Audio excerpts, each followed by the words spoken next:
Olá, queridos, a paz, boa tarde, pessoal do YouTube, que eu não posso esquecer, porque minha filha não deixa eu esquecer da boa tarde pro pessoal do YouTube. Como é que vocês estão? Hoje, sexta-feira, isso sim é que a gente pode chamar de sextou, né? Estar na presença do Senhor, aprendendo mais do Senhor. Boa tarde, mami, boa tarde, titia. Quem mais que tá aqui que eu não dei boa tarde? Tem 3 pessoas, mas eu tô vendo. Boa tarde, Dinda. Boa tarde, pastor Gildário. Deus abençoe a todos, sejam muito bem-vindos. Vamos chegando todo mundo, manda essa live para mais gente, para abençoar mais pessoas. E que Deus abençoe a cada um. E vamos hoje, que hoje a live praticamente toda vai se resumir o primeiro versículo do Provérbios de capítulo 18. Obrigada, Dinda. Amém, pastor Gildário. Então vamos começar sem mais delongas, porque hoje, se eu não cuidar, a live passa de 1 hora. Então vamos lá. Provérbios capítulo 18, pega a água aí. Dá um golinho agora, porque depois eu começo a falar. Até derrubei aqui a água. Começo a falar e não paro mais. Provérbios capítulo 18, versículo 1. Papel e caneta na mão e vamos lá.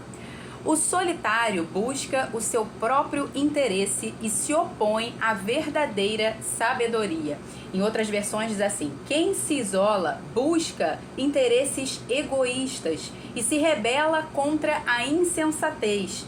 Tem ainda outras versões que vão dizer quem vive isolado ou quem não gosta de estar na companhia dos outros só está interessado em si mesmo e rejeita todos os bons conselhos ou insurge-se contra a verdadeira sabedoria, como a gente leu aqui. Esse tipo de isolamento crônico, vamos colocar dessa forma, fala de alguém que é orgulhoso, fala de alguém que é soberbo, fala de alguém que não quer se sujeitar a ser tratado, alguém que não se sujeita à repreensão, à disciplina, ao conselho, alguém que não quer estar em comunhão não só com o corpo, não só com os irmãos, com o próximo, mas alguém que não quer principalmente estar em comunhão com Deus, que rejeita o próprio Deus, porque aqui está falando da sabedoria, se opõe à verdadeira sabedoria, e a sabedoria, como a gente sabe, é o próprio Senhor Jesus Cristo. Então está falando de um caso assim crônico, de alguém insensato, de alguém tolo, de alguém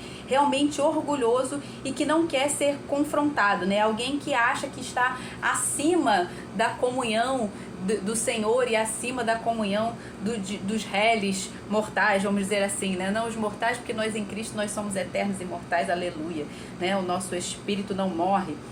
Então, ele, na verdade, ele está rejeitando a disciplina e a sabedoria e a comunhão com o próprio Deus. Mas, e isso é óbvio aqui nesse texto. Mas existem outras formas para você não achar que... Aliás, perdão, antes de eu entrar nisso, deixa eu voltar aqui. Antes que da gente entrar nas outras formas de isolamento que eu quero tratar aqui, você precisa entender que esse isolamento, de fato, não vai acontecer, né? A pessoa que se isola, ela acha que pode se isolar de Deus, mas isso de fato não é possível, porque, como a gente já viu, Deus ele é onisciente e onipresente e onipotente. Então como é que você vai se isolar? Como é que você vai se esconder do próprio Deus? Por exemplo, Davi no Salmo 139, no verso 7 ao verso 12, disse assim: para onde me ausentarei do teu espírito? Para onde fugirei da tua face? Se subo aos céus, lá estás. Se faço a minha cama no mais profundo abismo, lá estás também. Se tomo as asas da alvorada e me detenho nos confins dos mares, ainda ali a tua mão me seguirá e a tua mão direita me susterá. Se eu digo, as trevas com certeza me encobrirão e a luz ao redor de mim se fará noite, até as próprias trevas não te são escuras, e a noite é tão clara como o dia para ti. As trevas e a luz são a mesma coisa, porque Deus é a luz, né? Então, não adianta, não tem como a pessoa tentar se isolar, tentar se esconder do Senhor. Se de fato a pessoa, na sua essência, quando ela pretende se isolar, é porque ela está querendo se esconder do próprio Deus, seja pela sua tolice, seja pelo pecado, seja pelo que for, tá? Mas existem, antes que você pense que toda pessoa, né, às vezes você deve pensar assim, então o fulano está se isolando, o fulano ele não quer saber de ninguém, ele está isolado. Antes que você pense que toda pessoa que se isola se enquadra nessa situação aqui, está encaixada nesse conceito aqui que a gente acabou de ver, desse versículo específico, existem outras formas de isolamento que são muitas vezes ou necessárias, ou por obediência, ou às vezes involuntária, não foi algo que você planejou, algo que você quis, mas que aquilo ali naquele determinado momento aconteceu, ainda que fosse contra a sua vontade. Então existem outras formas de isolamento também, e eu quero dar uma pincelada nisso para vocês entenderem o porquê que eu tô falando isso, né? A principal característica desses outros tipos de isolamento que eu vou falar aqui agora, ao contrário desse primeiro que a gente falou, que é o caso crônico, o caso orgulhoso, o caso da pessoa que está tentando se isolar de Deus, inclusive, é que nesses outros casos que eu vou falar, a pessoa, em hipótese alguma, ela quer se isolar do próprio Deus. E outra característica específica dele é que ele é temporário. Não é algo que a pessoa permanece cronicamente isolado, ensoberbecido, isolado dentro dele mesmo, querendo saber apenas dos seus próprios interesses e dele mesmo. Então esses outros casos aqui são por razões específicas e muitas vezes legítimas, tá? Então um desses casos aqui de isolamento que a gente vai ver é o isolamento voluntário pelo desprezo, ou pela rejeição, ou pela doença, ou até mesmo por você falar a verdade. E um dos exemplos que eu vou... né? Porque eu vou dar uns 3 ou 4 exemplos aqui. Está, por exemplo, em Isaías 53:3, que é o exemplo do próprio Senhor Jesus, né? Que diz assim: era desprezado e o mais rejeitado entre os homens de dores e que sabe o que é padecer. E como um dos que os homens escondem o rosto, era desprezado, e dele não fizemos caso. Então você vê que o próprio Senhor Jesus, ele em vários momentos, ele passou por essa situação de ser isolado. Não foi algo que ele queria, mas isolaram ele, desprezaram ele, rejeitaram ele. Então Jesus é um exemplo desse isolamento, que não é algo que a pessoa procurou, ou não é algo que alguém estivesse se isolando de Deus. E isso também é algo temporário. Outro exemplo está em 2 Timóteo 4:16 e 17, que foi o próprio Paulo, que diz assim: na minha primeira defesa, ninguém foi a meu favor. Todos me abandonaram, que isso não lhes seja posto em conta. Perceba que ele não ficou ofendido também com aqueles que isolaram ele, né? Aqueles que abandonaram ele. Mas o Senhor esteve ao meu lado. Perceba, o Senhor nunca nos abandona, nunca. O Senhor esteve ao meu lado e me revestiu de forças para que através de mim a pregação fosse plenamente cumprida e todos os gentios a ouvissem. Então vai haver momentos que, por você estar pregando a palavra, por você estar pregando a verdade, você vai se encontrar em solidão, até mesmo no meio da multidão. Quem nunca, né, que esteja ali trabalhando em favor da verdade, talvez não tenha se sentido sozinho. Talvez o caso de muitos pastores, de muitos apóstolos, de muitos evangelistas, pessoas que estão ali a serviço do Senhor. E nós, né, como embaixadores de Cristo, como aqueles que estão aqui para reconciliar as pessoas com Deus, nós vamos enfrentar esse momento de solidão, de pessoas nos rejeitarem, de sermos desprezados, de sermos isolados.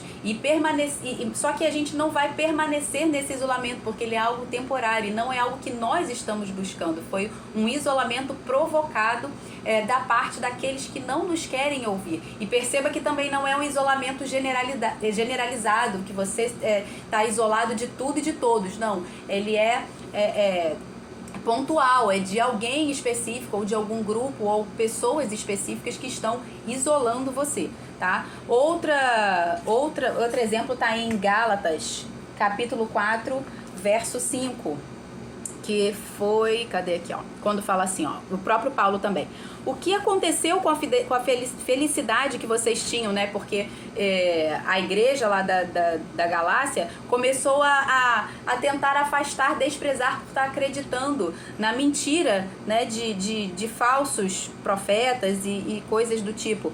E ele diz assim, o que aconteceu com a felicidade que vocês tinham? Posso dar testemunho de que, se fosse possível, vocês teriam arrancado os próprios olhos para me dar. Será que, por dizer a verdade, me tornei inimigo de vocês? Esses, que são aqueles que estavam enganando a eles, né? Que se mostram tão zelosos em relação a vocês, não estão sendo sinceros. O que eles querem é afastar vocês de mim, para que vocês se interessem por eles. Então esse afastamento aqui, essa rejeição que o apóstolo Paulo estava sofrendo, era por parte de alguns e por um motivo específico, portanto temporário, reversível, não é algo que o próprio apóstolo Paulo tenha buscado. E outros exemplos também disso, né? Por exemplo, os leprosos, eles eram isolados, não eram isolamento porque eles queriam, eram eles que eram os sacerdotes, no caso da época, que ele, em cumprimento da lei, precisava isolar eles para que outras pessoas não fossem contaminadas. Então, existem outros tipos de isolamento. Outro tipo de isolamento seria o isolamento da provação, o isolamento da tentação e o isolamento da oração. De novo, vou dar um exemplo do próprio Senhor Jesus, em Mateus 4:1, que Jesus foi levado, presta atenção, Jesus foi levado ao deserto pelo Espírito Santo para ser tentado pelo diabo. Perceba que não foi o diabo quem levou Jesus para ser tentado no deserto, foi o próprio Espírito Santo, porque Jesus precisou passar pela prova, para o coração dele ser provado, assim como a gente viu ontem, né? Não porque Deus não conhecesse o coração dele, mas para que ele mesmo tivesse consciência e provasse aquilo que a sua fé se dispunha a declarar. Então, para que ele de fato tivesse essa prova e passasse pela tentação do diabo com isso, de que ele de fato era o Filho de Deus. A tentação do diabo sobre Jesus Cristo foi todo tentando fazer ele duvidar de que de fato ele era Filho de Deus. Por quê? Imediatamente antes dele ser enviado ao deserto, ele ouviu, no momento do seu batismo ali, que João Batista batizou ele ouviu do próprio Pai o quê?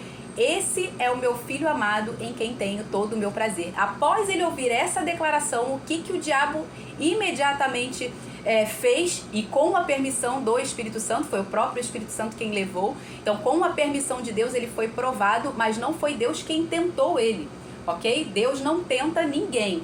Lembra que a gente já falou também a diferença entre tentação e provação, tá? Deus a ninguém tenta. Quem tenta é o diabo, e nós somos tentados pelos nossos próprios desejos, ok? Então, ali naquele momento, Jesus estava sendo tentado pelo diabo por conta da declaração que ouviu. O diabo estava tentando fazer ele duvidar de que aquilo que ele ouviu do Senhor era a verdade. Então, o tempo todo o diabo veio: se tu és o Filho de Deus. Então, naquele momento ali, no deserto, ele passou 40 dias e 40 noites isolado, sendo provado por Deus e tentado pelo diabo. Então, esse foi um isolamento necessário por conta da provação que Jesus precisaria passar. Ele aprendeu a obediência pelas coisas que ele sofreu, tá? Outro exemplo tá em Lucas 5,16, também relacionado a Jesus com relação à oração. Ele, porém, se retirava para lugares isolados a fim de orar. Um exemplo disso foi em Mateus 26, 37b e 38, 40 e 41, que é o Jesus no Getsemane também. Então, Jesus, ele tinha essa prática de se isolar para orar. De novo, não estava se isolando de Deus e não estava se isolando de maneira permanente. Era algo temporário para um propósito específico e por necessidade. Então, em Mateus 26, nesses versículos aqui que eu citei, Jesus começou a entristecer-se e a angustiar-se. Então disse aos discípulos: a minha alma está profundamente triste até a morte. Ficai aqui comigo e vigiai. E voltando para os discípulos, depois que ele já tinha ido, orado, voltando para os discípulos, achou-os dormindo. E disse a Pedro: então nem uma hora pudestes vós vigiar comigo? Ou seja, Jesus, ele foi abandonado também pelos seus discípulos ali no momento dele de maior angústia, né, de maior provação, que ele estava angustiado, aquele momento em que ele suou sangue, porque ele sabia o que ele haveria de passar, e ele voluntariamente estava entregando a sua vida ali. Então, naquele momento em que ele estava ali orando, angustiado com o Pai, para que o Pai sustentasse, para que fosse feita a vontade do Pai sobre a vida dele, os discípulos abandonaram ele, né? Simplesmente não estavam ali vigiando junto com ele. Ele estava ali isolado por conta dessa provação que ele iria passar. Outra forma de isolamento. Isolamento de algumas pessoas específicas, não é o corpo de Cristo por completo, mais uma vez, tá? Isolamento de algumas pessoas por obediência à própria palavra. Então, em obediência à própria palavra, nós precisaremos nos isolar de determinadas pessoas, tá? Um exemplo, né? Amós 3:3 diz assim: andarão dois juntos se não houver acordo entre eles?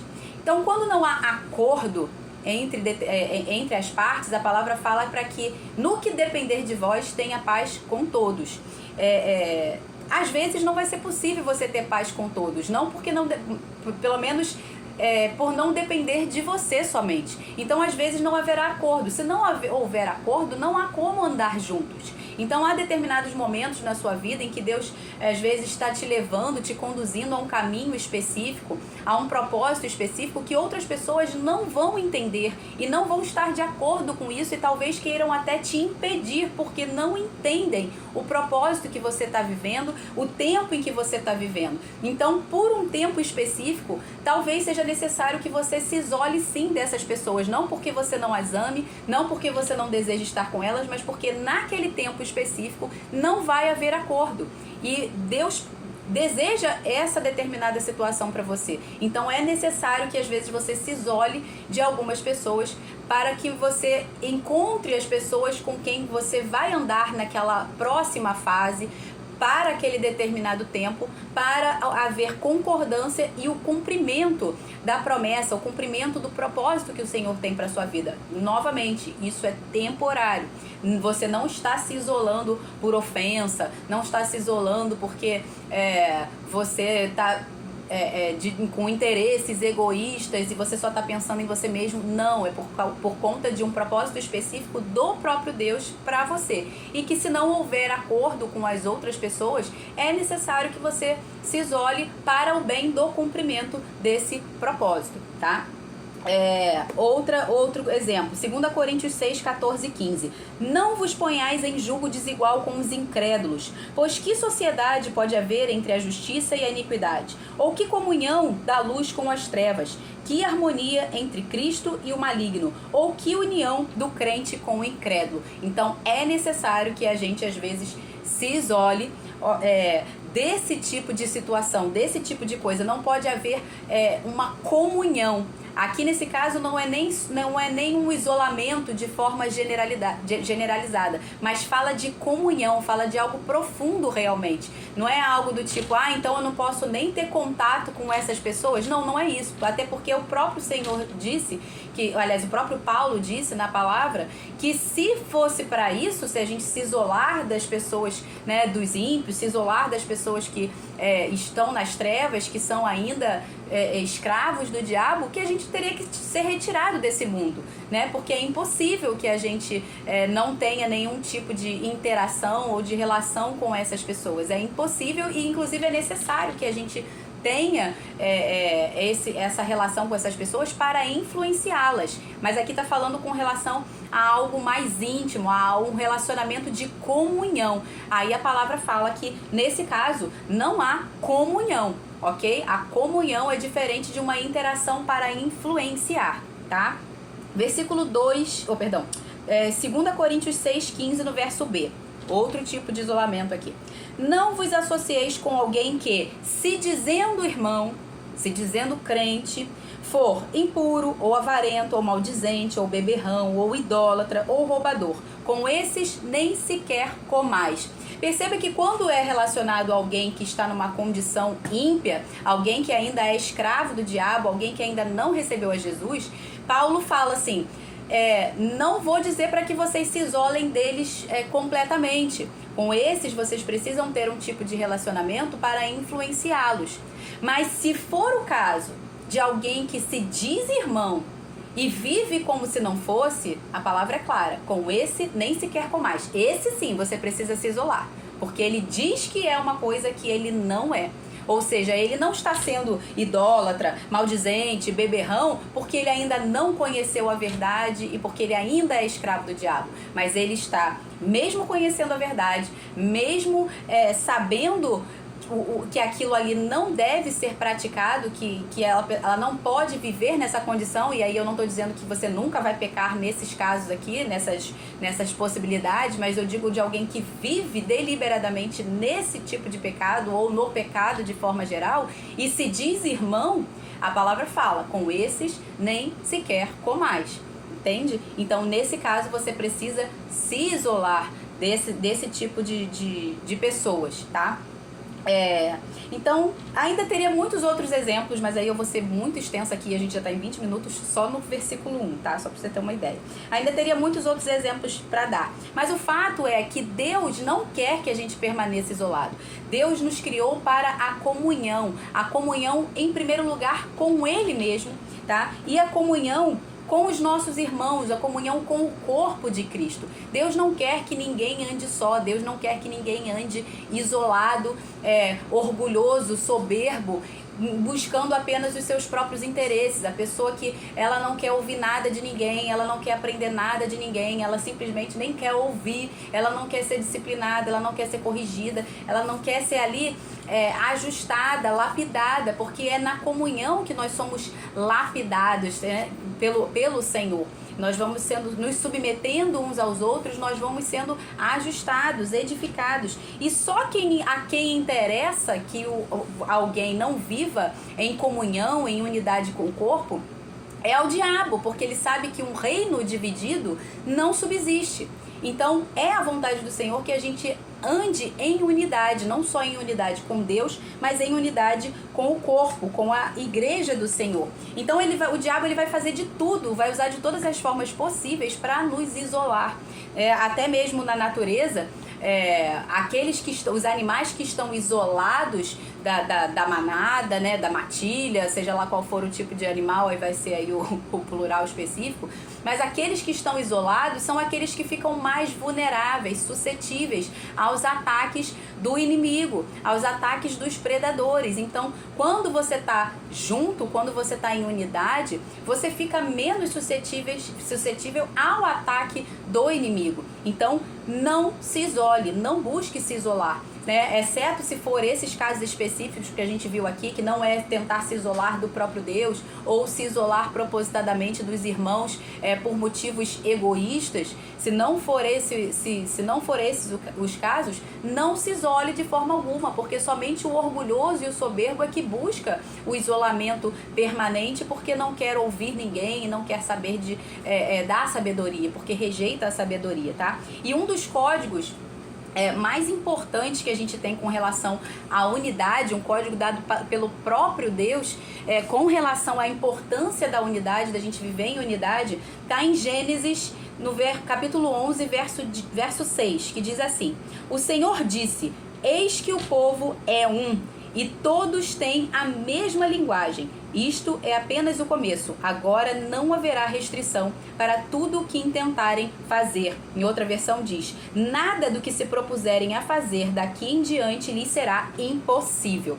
Olha que coisa magnífica. Quando há unidade de linguagem, quando há unidade de propósito, o próprio Deus falou, esse povo está em unidade. E tudo que eles intentarem fazer, nada lhes será vedado. Não haverá restrição, ou seja, tudo será possível a esse povo porque eles estão em unidade. Mas qual era o problema desse povo aqui específico, nesse texto aqui específico que a gente leu? É que esse povo aqui especificamente é o povo que estava construindo a Torre de Babel. E o problema aqui não era a unidade. Pelo contrário, perceba que você pode ter a unidade tanto para o bem quanto para o mal. O problema aqui era o motivo, a motivação pelo qual eles estavam em unidade. E aí Deus teve que intervir e separar aquele povo, né? O episódio da Torre de Babel, que Deus veio e confundiu as línguas, cada um passou a falar uma língua diferente, eles tiveram que se afastar, eles tiveram que formar cada um os seus povos, e hoje a gente tem hoje a gente tem esses povos todos diferentes, cada um falando uma língua diferente por causa desse episódio da Torre de Babel. Mas por quê? Deus identificou que eles estavam em perfeita unidade, porém, eles estavam em perfeita unidade pela motivação errada. Eles estavam em perfeita unidade com a intenção errada. Qual era a intenção deles ao construir aquela torre? A intenção deles era chegar a Deus para glorificar o próprio nome, para que o nome deles fosse exaltado entre os homens, entre todos. Então, eles queriam exaltar e glorificar o próprio nome, fazendo uma torre que pudesse chegar até o céu. Então, a intenção do coração deles era maligna, apesar deles estarem cumprindo o princípio que é divino, que é o princípio da unidade. Então perceba que se a nossa motivação for a motivação correta, se o nosso propósito for correto e nós tivermos um só propósito, uma só fé, e formos de fato um só corpo, olha a bênção que isso é. Por isso o próprio Senhor Jesus disse que tudo é possível ao que crê. Tudo é possível quando há unidade, quando 12 ou mais concordarem acerca de alguma coisa. Quando há unidade, o Senhor ordena a bênção. E o diabo sabe disso, por isso que o tempo todo ele vai plantar pessoas para semear contendas. Por isso o Senhor abomina quem semeia contenda entre os irmãos. Por quê? Porque está causando divisão. A palavra fala: longe de vós todo espírito de divisão, de facção. Tudo isso não provém do Senhor. Ele não quer nunca divisão, ele quer unidade, tá? Então, por isso há tantos alertas na palavra de Deus para que a gente não se isole, para que a gente não viva fora da comunhão com Deus, né? Eu vou ler alguns trechos de versículo, nem vou dar o endereço aqui, mas só para vocês terem noção. Por exemplo, não deixem de congregar como é costume de alguns, tá escrito. Não é bom que o homem esteja só, tá escrito. É melhor serem dois do que um. Mais um exemplo. Amai uns aos outros, consolai uns aos outros. Sujeitai-vos uns aos outros no temor de Cristo. Por quê? Porque é nessa unidade do amor que nós seremos reconhecidos verdadeiramente como discípulos de Deus, como está escrito em João 13:35. Nisto todos conhecerão que sois meus discípulos, se tiverdes amor uns pelos outros. Como é que você pode dizer que ama a Deus e que ama o seu irmão se você se isola? Se você não quer ouvi-lo, se você não quer se sujeitar a ser ouvido, a ser lapidado, a ser moldado, transformado, edificado uns pelos outros, amando uns pelos outros. É na comunhão, é na unidade em que isso acontece. Então não tem como você dizer que ama a Deus, que você não vê, se você não ama e não quer estar em comunhão com aquele que você vê. Isso é uma tremenda hipocrisia, não existe essa possibilidade, entende? Em João 17, 22, 23, está escrito o propósito da unidade, né? Eu lhes tenho transmitido a glória... isso mesmo, João 17, 22 a 23, Jesus disse assim, orando para Deus, Jesus está dizendo: eu lhes tenho transmitido a glória que me tens dado, né? Que o Pai tinha dado a ele, para que sejam um. Jesus, ele transmitiu a glória dele a nós para que nós fôssemos um só corpo. Como nós somos, nós quem? Ele e o Pai. Eu neles e tu em mim, a fim de que sejam aperfeiçoados na unidade. Então, o propósito da unidade é para que nós sejamos aperfeiçoados, edificados como corpo, para que o mundo conheça que tu me enviaste. Ou seja, o mundo só vai reconhecer que Jesus enviou, que Deus enviou a Jesus ao mundo e que Ele é o Senhor, Ele é o Salvador, se nós andarmos em unidade, não só com Ele, mas uns com os outros. Se não houver unidade, o mundo não reconhece isso, entende? Porque o reino vai estar dividido. Então não haverá um reconhecimento do mundo de que de fato nós somos discípulos, de que de fato o Pai enviou a Cristo. Se cada um falar uma coisa diferente, se cada um ensina uma coisa diferente, não haverá unidade. Então por isso nós precisamos ser um. Essa é a razão principal da unidade e é isso que torna a unidade tão poderosa. Então, para que o mundo conheça que tu me enviaste e os amaste, como também amaste a mim.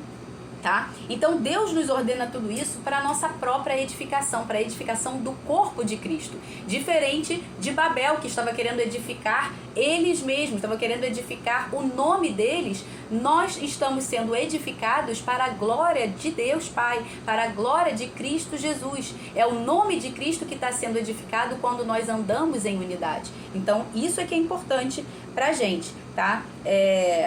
Então Deus quer realmente essa unidade operando em nós, por nós e através de nós, para a edificação do corpo de Cristo, como está em Efésios 4, 12b e 13, que diz assim: para a edificação do corpo de Cristo, até que todos cheguemos à unidade da fé e do pleno conhecimento do Filho de Deus, ao perfeito estado da pessoa madura, à medida da estatura da plenitude de Cristo. E aqui ele estava falando justamente que Deus mesmo instituiu uns para apóstolos, outros para profetas, outros para mestres, outros para evangelistas, para edificação do corpo, ou seja, todas essas figuras no corpo de Cristo, além dos próprios discípulos, são para quê? Para que a gente se submeta ao ensino uns dos outros. Quando você não se submete ao ensino, quando você se isola e você não quer ouvir, você está buscando o seu próprio interesse, como a Torre de Babel. Você está se incluindo no espírito que estava em Babel. Ou seja, você quer edificar o seu próprio nome. Você está preocupado apenas com seus próprios interesses egoístas. Você não está querendo edificar o reino. Você quer Babel. Essa é a diferença, entende? De quem está buscando a unidade e de quem está se isolando por orgulho. Esse que está se isolando por orgulho, ele está buscando os seus próprios interesses. Ele está procurando a sua própria glória. E aquele que está andando em comunhão, em unidade, está buscando a edificação do corpo, a edificação do reino. Então, aprenda essa diferença para que você não caia na armadilha do inimigo de se isolar, de não querer ouvir, de não querer aprender, porque isso é muito grave. É muito grave. Aonde não há unidade, aquilo ali vai ser destruído. Aquele empreendimento vai ser destruído, seja uma família, seja um casamento, seja uma igreja, seja uma empresa. Se não houver unidade, vai haver destruição, vai haver a ruína. Por isso que a palavra fala que a soberba, a arrogância precede a ruína. A altivez precede a ruína. Por quê? Porque o soberbo é justamente aquele que não quer aprender, ele não quer ouvir. Entende? Então é por isso que precede a queda, precede a ruína, porque ele vai causar divisão. Ele não quer interação, ele não quer comunhão, ele não quer aprender, ele não quer se submeter à sabedoria, à disciplina, ao conselho. Entende? Por isso que a palavra fala que nós precisamos ser irrepreensíveis e aceitar a repreensão. Lembra que eu falei que parece até que são contraditórios, mas não são. Irrepreensíveis é no sentido de que busque não dar motivos para ninguém te repreender. Busque andar de maneira tão correta que ninguém vai precisar te repreender. Porém, se você errar, seja alguém que aceita a repreensão, seja humilde. Aceite a repreensão. Por quê? Porque é para o seu bem, é para a sua própria edificação e para a edificação do corpo, para que você não saia dessa unidade, para que a unidade do Senhor permaneça, tá? Então, no que depender de vocês, tenham paz com todos. No que depender de vocês, andem sempre em unidade. E independente de depender de vocês ou não, nunca saiam da unidade, da comunhão com Deus e com o corpo de Cristo. Amém? Isso é muito importante. Depois de 30 minutos no versículo 1, aleluia, vamos continuar. E eu não escrevi mais nada do resto deste capítulo de Provérbios, porque só o capítulo 1, o versículo 1 já era um monte de coisa. Então agora eu vou fazer a leitura corrida, como a gente já sabe, no modo 2x, porque já estamos em 34 minutos de live. Versículo 2: o tolo não tem prazer no entendimento, mas apenas em expressar o que pensa. O tolo, ele é verborrágico, né? Ele só quer o seu próprio entendimento, como a gente acabou de ver aqui. Ele não se submete à sabedoria. Então ele vai só falar do que está cheio o coração dele. Versículo 3. Com a maldade vem também o desprezo. Com a desonra vem a vergonha. Perceba que desonra é o quê? Desprezo, indignidade. A pessoa que pratica o mal, a pessoa que ela não faz o bem, que ela não ama, ela não vai ser digna de honra. Por isso que a palavra fala, a quem honra, honra. Então a honra, ela é uma colheita. Ela é uma colheita. E a semeadura é o amor.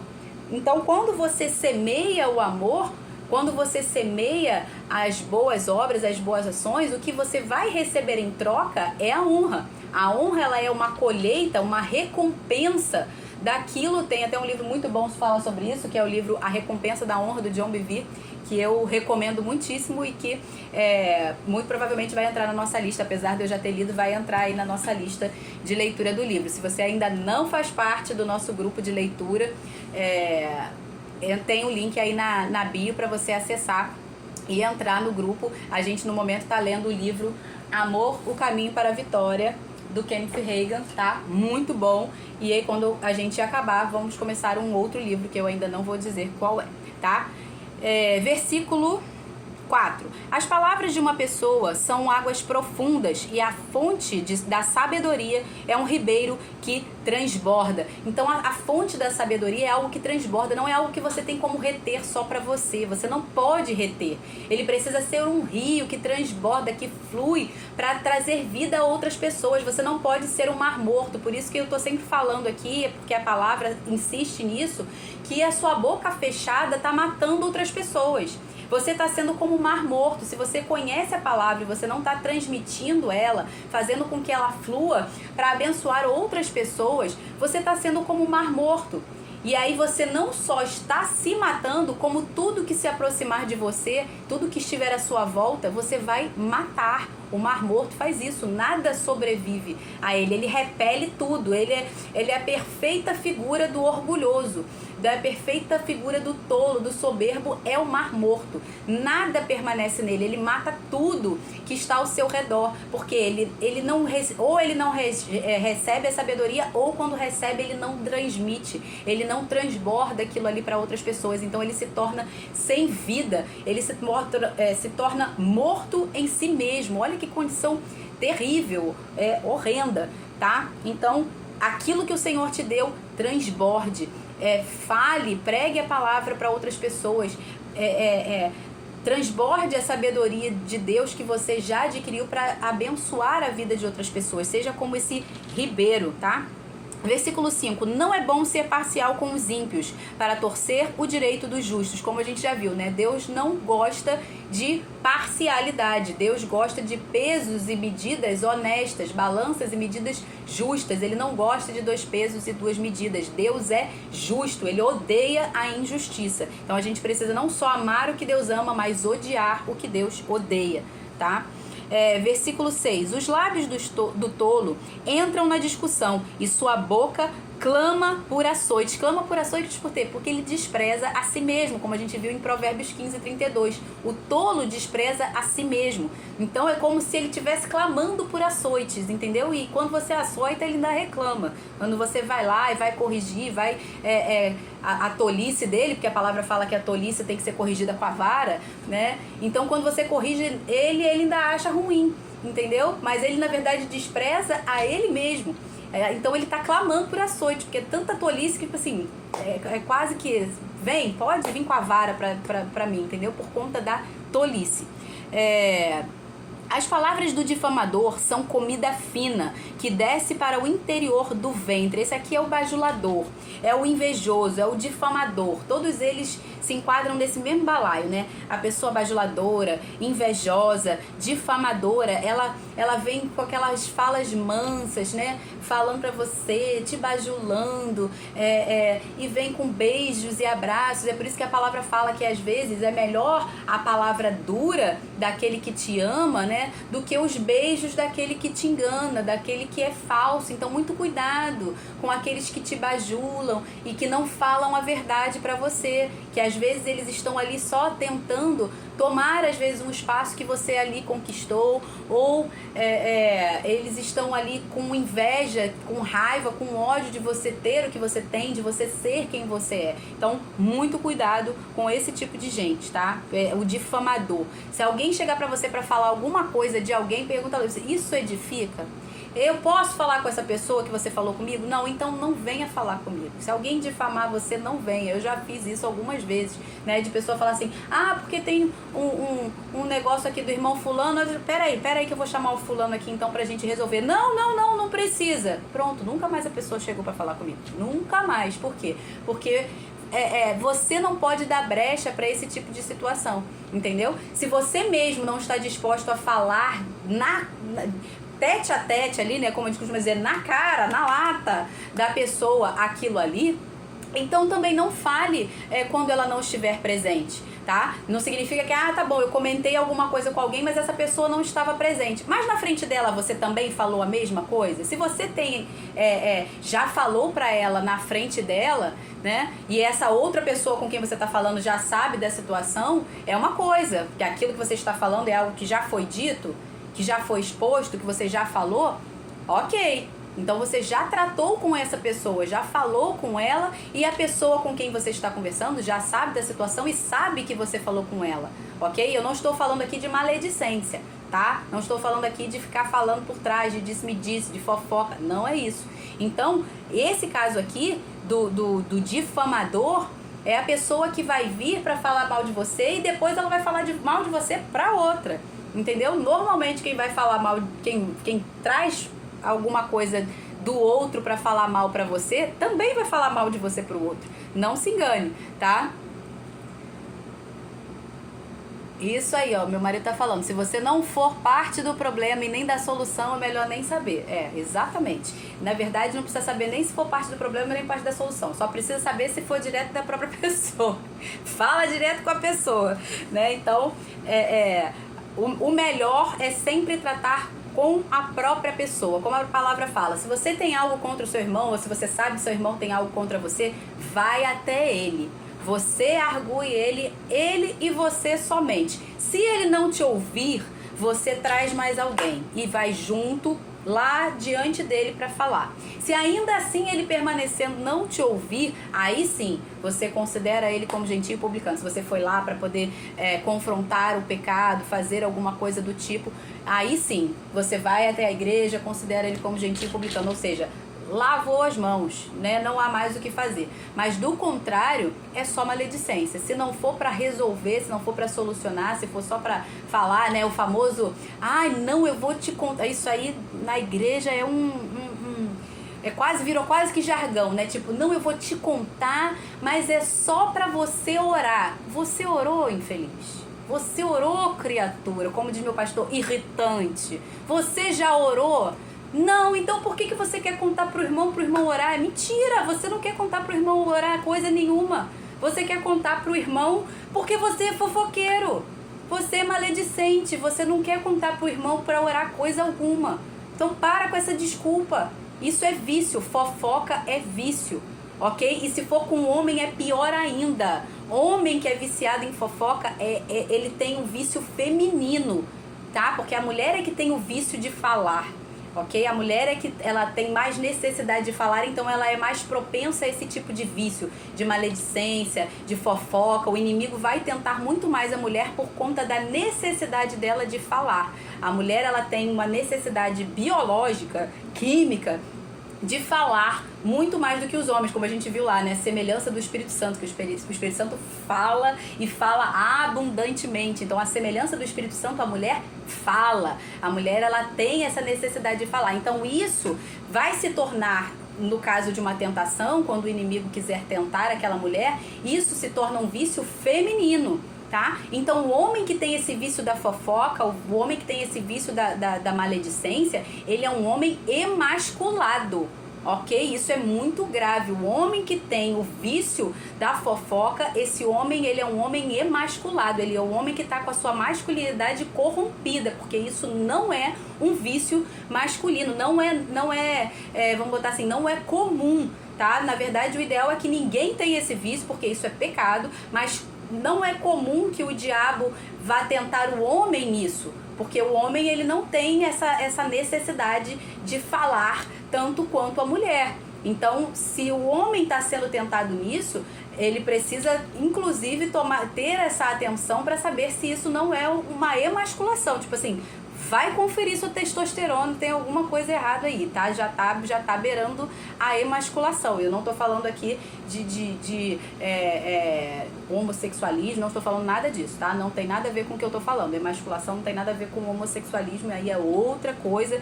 E aí a gente tá falando de outra situação aqui. Não é disso que eu tô falando, não é disso que se trata.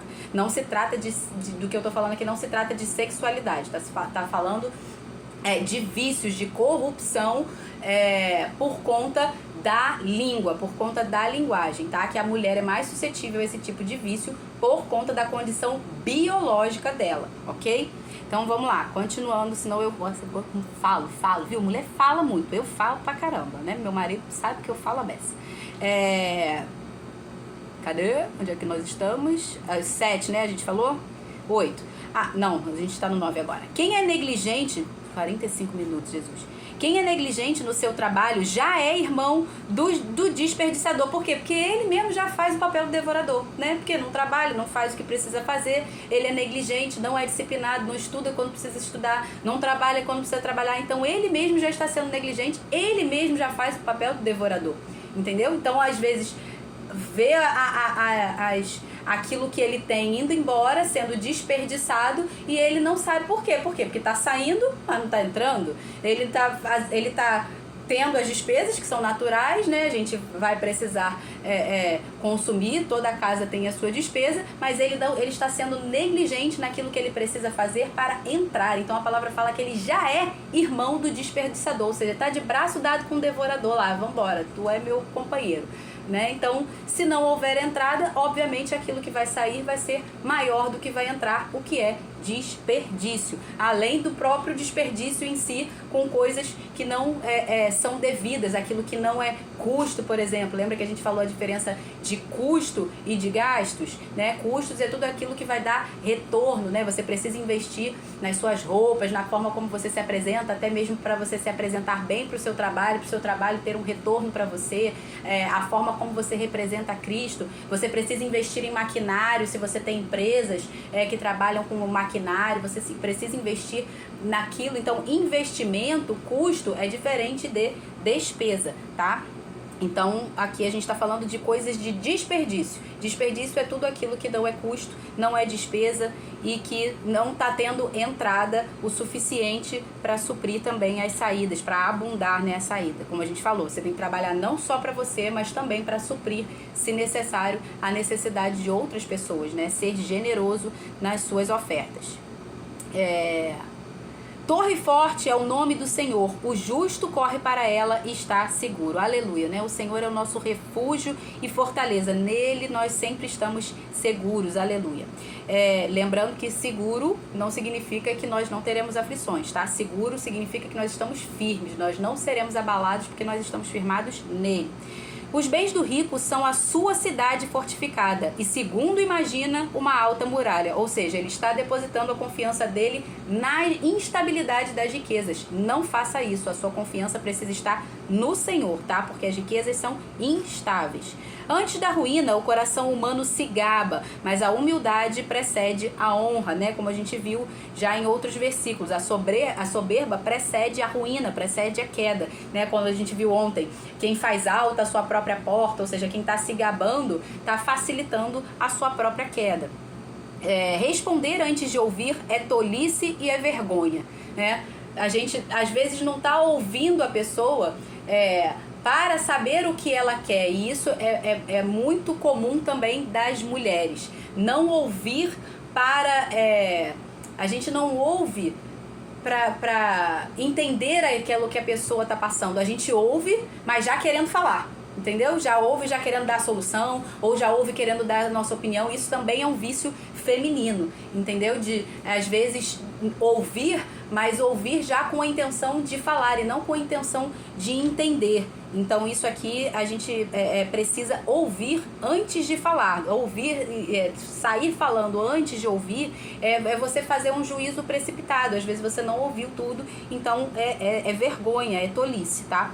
O espírito firme sustenta a pessoa na sua doença, mas o espírito abatido, quem o pode suportar? Lembra que a gente falou? Se você estiver firmado no Espírito Santo, se você tiver a sua casa firmada sobre a rocha, pode vir doença, pode vir o que for, mas você não vai ser abatido, porque o seu espírito firme vai te sustentar até mesmo no momento da doença. Mas se o espírito estiver abatido, às vezes você nem precisa estar doente. Só o fato do seu espírito estar abatido, você já está completamente derrotado, tá? Versículo 15. O coração do sábio adquire o conhecimento e o ouvido dos sábios procura o saber, né? O tolo, ele sempre vai rejeitar o conhecimento, enquanto os sábios, ele vai querer adquirir, ele vai com tudo que ele tiver, ele vai querer comprar o conhecimento, comprar a sabedoria. Mais do que o ouro, do que a prata, ele busca a sabedoria. Versículo 16. Um presente que se dá abre portas e leva alguém à presença dos grandes. Lembra que eu falei ontem da diferença de presente e suborno? O presente, ele vai levar a você à presença dos grandes, porque você está honrando aquelas pessoas. É diferente do suborno, quando você está indo com intenções malignas para corromper, entende? Então a diferença do presente e do suborno é essa, porque o presente, a intenção é sempre para dar honra, para prezar alguém, que você é porque você preza essa pessoa, então você presenteia ela, porque você reconhece o bem que ela te fez, você reconhece as suas obras, você reconhece a sua identidade e você sabe que essa é uma pessoa honrada, então você presenteia ela por quem ela é, pela sua honra e não por intenções malignas, né, que é o caso do suborno, para corromper, coisas do tipo. Versículo 17. O primeiro que pleiteia a sua causa parece justo, até que vem o outro e o examina. Então, por isso que a parcialidade no julgar não é bom. Você sempre precisa ouvir ambas as partes, ou se houver mais partes envolvidas, você precisa ouvir todas as partes para que você consiga fazer um julgamento justo, porque um vai vir primeiro, vai falar uma coisa e você vai achar, pô, realmente ele tem razão. Aí daqui a pouco vai vir o segundo, vai falar outra coisa completamente diferente. Não, peraí, agora quem eu acho que tem razão é ele. Vai vir o terceiro, vai falar outra coisa e você vai achar que é o terceiro. Então, quando você julga como um todo, aí você consegue fazer um julgamento imparcial, completo, tendo entendimento e tendo ouvido todas as partes, tá? Um sorteio põe fim às rixas e decide questões entre os poderosos, como a gente falou, né? Naquela época, antigamente, você não tinha como consultar o próprio Deus diretamente, como nós temos hoje livre acesso. Então, era usado, por exemplo, sortes que eram lançadas, como o caso do Urim e Tumim, que a gente falou aqui em textos anteriores, tá? Um irmão ofendido resiste mais que uma fortaleza, e as rixas são como as trancas das portas de um castelo. Olha aqui outro motivo de alguém que se isola. Esse aqui é um motivo ruim de isolamento, que é o quê? A ofensa. Perceba que Paulo foi ofendido, mas ele não levou a ofensa para o coração dele e ele perdoou. Ele falou o quê? Que não lhe seja imputado essa ofensa. Jesus na cruz, ele foi ofendido, mas ele não recebeu a ofensa no coração dele, ele não acolheu essa ofensa. Então ele ainda orou ao Pai e falou: Senhor, perdoa-lhes, eles não sabem o que fazem. Agora, quando a pessoa acolhe essa ofensa no coração, porque de fato você pode vir a ser ofendido, as pessoas vão nos ofender e nós vamos ofender as pessoas, isso é fato, tá? Vai acontecer mais cedo ou mais tarde, em algum momento, você ofender alguém ou alguém te ofender. A questão é, você não pode acolher isso no coração, senão isso vira uma raiz de amargura. E aqui ele está dizendo que o irmão ofendido, ele resiste mais do que uma fortaleza, ou seja, ele vai se travar numa fortaleza, né? As rixas são como trancas das portas de um castelo. Ele vai se trancar, ele vai se isolar, ele vai ficar amargurado, entendeu? Então, esse aqui é um péssimo motivo de isolamento, tá? Nenhum motivo, na verdade, de isolamento é bom. Mas esse aqui não é um motivo necessário. Porque se você ama o seu irmão, você vai perdoar 70 vezes 7. Jesus, nem seja só pela obediência e o temor do Senhor, mas você vai perdoar. Então, não se ofenda, não leve a ofensa para o seu coração. Perdoe, tá? 53 minutos e a pessoa tá aqui falando. Versículo 20. Do fruto da boca o coração se farta, do que produzem os lábios ele se satisfaz. Por quê? Porque a boca fala aquilo que o coração tá cheio. Então, se os seus lábios, se aquilo que tiver dentro do seu coração for bom, você vai se fartar de frutos bons. Mas se aquilo que tiver dentro for ruim, você vai se fartar dos frutos também, dos frutos ruins, tá? Você consegue escolher aquilo que você planta, mas a colheita é obrigatória. Depois que plantou, não dá mais para rejeitar aquela colheita ali, você vai colher, tá? A morte e a vida estão no poder da língua. Quem bem a utiliza, come do seu fruto, né? Exatamente isso que a gente está falando aqui. Quem acha uma esposa, acha o bem. Recebeu uma bênção de Deus. Parabéns, marido. Olha, em homenagem hoje, marido tá na live. Viu? Você achou uma bênção de Deus. Ó, eu tô aqui, ó. Sua bênção, muito prazer. Quem acha uma esposa, acha o bem. Recebeu a bênção do Senhor. Por que o homem ele recebeu a bênção do Senhor? Porque a mulher, ela é a multiplicadora. Então, quando você recebeu a bênção de Deus, por quê? Porque você recebeu o seu fator de multiplicação. O homem vem com uma semente, a mulher devolve aquilo ali num filho de 3 quilos pra ele. Toma aqui, ó, sua semente. Seu negocinho de nada, tô te devolvendo aqui, ó. Uma criança de 3 quilos nasceu aqui pra você. Ó como multiplicou, né? Ou então mais filhos. O homem vem com a provisão pra sua casa, né? Pro seu lar. E a mulher transforma a casa num lar. Ela vai comprar coisa pra decoração. Ela vai deixar a casa toda bonita, toda direitinha. Ela vai pagar a faxineira, aleluia, né? Porque a mulher virtuosa tinha servas. Ela vai comprar vestido pra ficar bela para ele, vestidos, porque a mulher virtuosa tinha vestidos no plural. Então a mulher ela é a multiplicadora, o homem traz o recurso e ela vai transformar aquilo ali em coisas maiores, né? Ó, meu marido tá dizendo aqui, ó, bênção dobrada, linda e sábia. Sei, tá bom, tô entendendo. Enfim, então a bênção do Senhor está sobre o homem que encontra uma esposa, porque ele acabou de adquirir um potencial de multiplicação. Agora, se esse homem semeia amargura, quem é que falou isso, gente? Agora eu não lembro, acho que foi o pastor Lucinho. Que ele fala assim, se você plantar no coração da sua mulher a amargura, você vai colher o Lúcifer, você vai colher o Satanás. Entende? Então tudo, ela tem o potencial da multiplicação. Se você colher a escassez, se você plantar a escassez no coração dela, não der a provisão, a sua casa vai virar um troço. Entendeu? A sua casa vai ter só aquilo que é do pior, porque você não está plantando aquilo que deve. Logo você não vai colher multiplicado aquilo que for de ruim. Se você está plantando escassez, você vai colher escassez multiplicado. Se você está plantando, né? Se você está plantando escassez, você vai colher uma mulher que vai dormir com a blusa do deputado, com a blusa do vereador, porque você não está plantando a provisão para ela comprar uma roupa íntima bonita para você, né? Uma lingerie, uma coisa bonita. Você vai andar com a mulher toda desgrenhada, com o cabelo mal feito. Aí vai ficar olhando para a mulher de fora. Lembra que a gente falou lá atrás, nos versículos anteriores? Aí vai ficar olhando para a mulher de fora, que tá com silicone, que tá com botox, que tá toda esticadinha. Marido, olha, a palavra fala para você me apresentar a ele sem ruga, tá? Eu já tô com 41, já tô ficando enrugada. Por favor, pagar o meu lift, meu botox, tá, querido?